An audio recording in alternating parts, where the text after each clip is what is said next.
So, real fast, shout out to Joe Broom for posting this. But guys, this is the downfall of Mutt. Because these are all the upgrades throughout the years that we have gotten for Mutt. And you're going to see how bad this gets. So again, shout out to Joe Broom for posting this. Now, the best Mutt of all time was Mutt 13, right? The first Mutt of all time was Mutt 10. I know a lot of people don't really realize Mutt 10 was a thing. But it was. If you played Madden 10, randomly one day, I'll never forget, I came home from school, and when I looked on my Xbox, it said, new update. And I said, okay, I downloaded it, and it said Madden Ultimate Team. And I'm like, what is this? I don't know what this is. You went in there, and it gave you, like, 5 different cards, and that was it. You couldn't buy packs. You couldn't do anything. All you could literally do is just look at cards. And that was pretty much that. I think, I want to say, every day you got, a new card or something. It was, nothing. Then Madden 11 really, projected the whole idea of, Ultimate Team. Yeah, I think you could buy packs, but that was it. You couldn't do sets. You couldn't do anything like that. You could only buy packs. So you buy packs, you get the cards, and I don't know if you could play with them yet.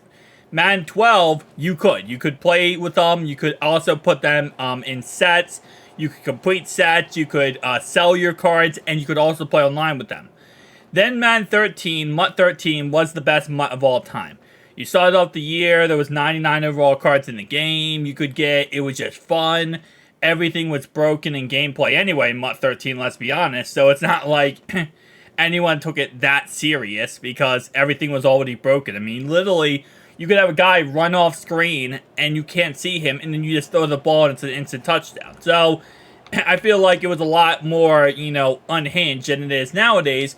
But nonetheless, though, it was still, in my opinion, a very fun time. So, let's talk about it. So, Mutt 13 introduced the uncapped auction houses, solo challenges, and the binder.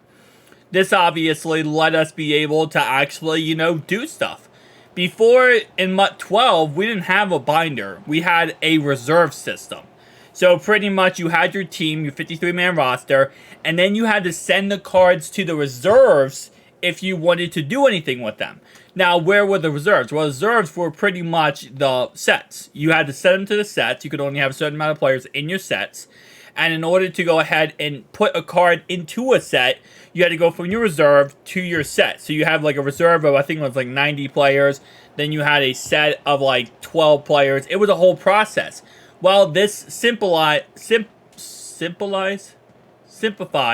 the process of that whole thing and gave us the binder. It also gave us solo challenges. Now, solos were not, it was all full game solos. This was, you had to play every single game. Madden 25 was a good example of this, where every single solo was a full game.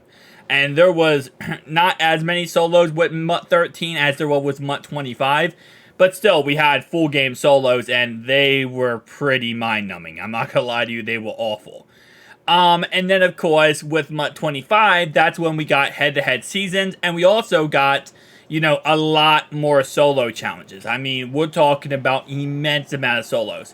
Also, Mutt 25 was when we really started getting, I'd say, more enhanced promos. So, Mutt 13 was kind of just a craziness of promos.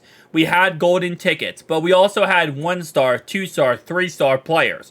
Yeah, you could have a Michael Vick, 1-star Michael Vick, a 2-star Michael Vick, a 3-star Michael Vick, a 3-star Michael Vick who's a golden ticket, a 3-star Michael Vick golden ticket who has +5 speed to his card, and he gets +5 speed to the whole team. It was all that was the process. It was unhinged. There was no system. The thing was playing in Pandora's box and trying to play Madden out of it. It was crazy.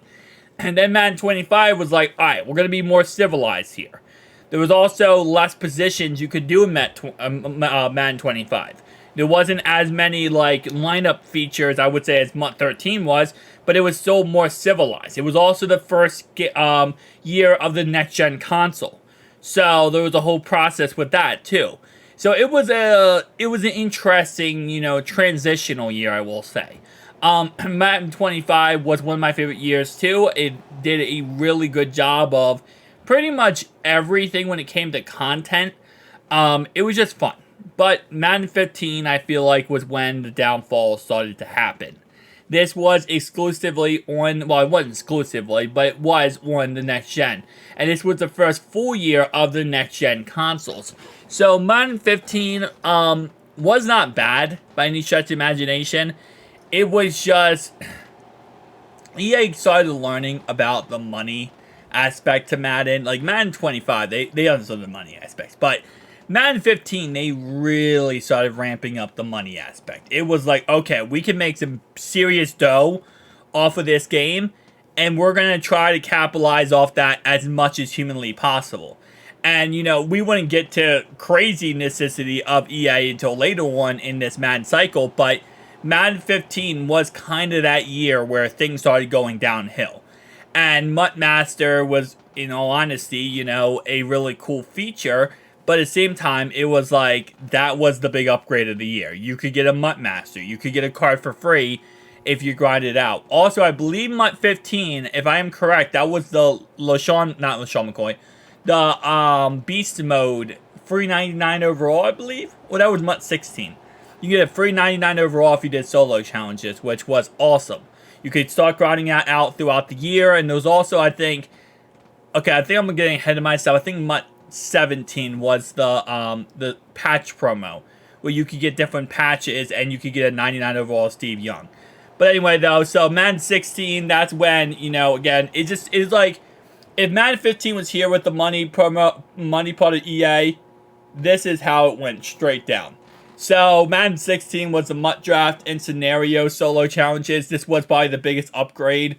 I'd say the biggest update overall wise, just because, again, you know, Mutt 16 was broken because the Odell Beckham year. You know, it was the aggressive catch every single second.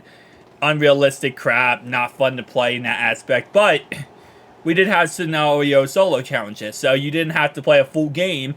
And now you could play, hypothetically speaking, you know, just a 2-minute quarter and get done a solo challenge. I mean, I know a lot of people nowadays complain about solos. Trust me, guys, you don't know how bad they were.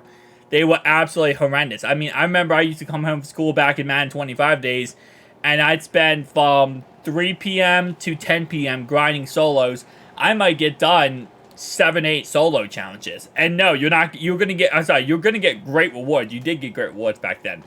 But, like, I might get done 7 or 8 solos, and that was the day. Like, there's like, the idea nowadays that you can get done, like, 40 or 50 solos in 6 hours is crazy compared to, you know, the previous time. But anyway, though, Madden 17, we had a new chemistry system added. I believe this was the pass rusher. It was the blue and green chems, I believe. Which, to be honest, I really did like. I just feel like it was an overall better system than we have nowadays, but that's my personal opinion. Mutt 18 was Weekend League, Mutt Squads, and Mutt Levels, and that's where it just ended. Like, that's where it really ended and went straight downhill. I believe also, I want to say, was it Mutt 16 or 17? Cook doesn't have it here, but power-ups were also introduced, and power-ups were a really big W, introducing them to the game, because I felt like it one thing added the ability to kind of change around your team, but it also was a big L because it was a way for EA to make money and drain our coins and drain our training. So it was like a counterintuitive point, right? It was a positive note, but it also was a negative note for power-ups. So I think it was Mutt 17 or Mutt 16 that we got power-ups, which, again, like I said, was kind of a dual-edged sword there, right? Anyway, though, Mutt Levels was the downfall of everything. This is when, you know, EA realized, hey, whoa, timeout. We can, you know, make people spend money as they are leveling up and thinking they're getting deals just to give us free money in this game. And it was not the greatest, right? Weekend League, again, like I said, another concept that wasn't that bad, but you at least got rewards. So it was kind of fun when you got rewards when you played Weekend League, so it really was a W for that reason. Mutt 19, you had training and rerolls, and it's like, if Mutt 18 was already like this, Mutt 19 was like this. The problem with Mutt 19 to Mutt, I say Mutt 19 to Mutt 22, the problem was gameplay. gameplay was absolutely atrocious for all of these years. And with all the gameplay problems, you didn't really get, you know, too many positive things when it came to the actual MUT experience. Some of them you did. I mean, MUT 22, I think, was one of the best MUTs. Like, actually, straight up, content-wise, one of the best MUTs. But gameplay was horrendous. It was almost to a point where he's like, why would I pick up this guy if I don't want to play with him? Right? So, X factors and ability systems, yeah, you just kind of went downhill. Training was also going downhill already. Madden 21, to be honest, nothing. Yeah, pretty much.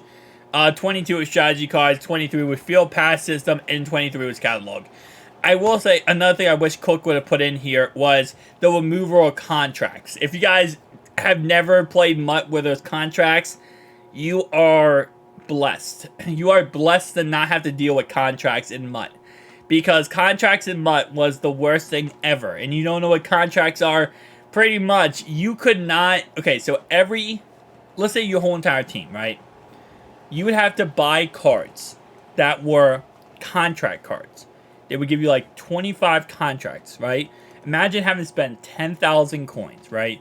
On a 25 contracts. How many players do you have in your team? 53-man roster? So 25 contracts on one 25 contract card would get you one game for half your team. You'd have to buy it twice. So every game, you would pretty much have to buy 20,000 coins just to get enough contracts to, you know, literally have another game with your team. And if your team ran out of contracts, you would lose the player. Yeah, that's how outrageous the contract system was. And how to get more contracts? Open up packs. Or, obviously, spend the coins to get the contract cards. Or buy contracts out of the store. You could do it with money or coins. So, that was the most outrageous thing. And I forget which year they removed that, but that was probably the biggest W when they moved that. Because that was the biggest scam. Like, I know a lot of people nowadays say, well, trading's a scam. Well, that was the biggest scam. Okay, that was the biggest scam. But, guys, tell me down below your thoughts and opinions. Also, which MUT did you personally start on? I started on the very beginning, MUT 10. But, you know, it is what it is. I'll see you guys next one. Peace out.